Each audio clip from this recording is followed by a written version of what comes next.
గురుభ్యో నమః. ఓం గం గణపతయే నమః. శివానందలహరి 70వ శ్లోకము.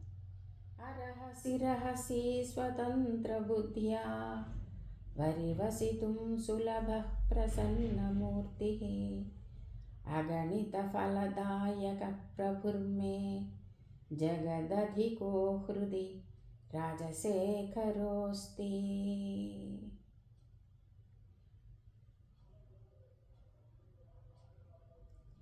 శాంతమూర్తి అనేక రకాలైనటువంటి ఫలాలను, నాకు అవసరమైనటువంటి వరాలను ప్రసాదించేటువంటి వాడు, ఈ లోకాలన్నింటికీ అతీతమైనటువంటి వాడు, చంద్రుడిని తన శిఖలో ధరించేటువంటి శివుడు నా హృదయంలో శాశ్వతంగా ఉన్నాడు. సర్వస్వతంత్రుడైనటువంటి ఆ దేవదేవుణ్ణి బహిరంగంగా, భౌతికంగా,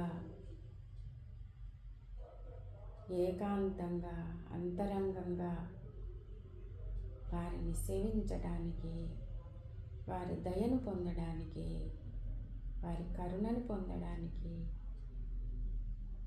నేను అర్హుడనైనాను. ఓం శ్రీమాత్రే నమః.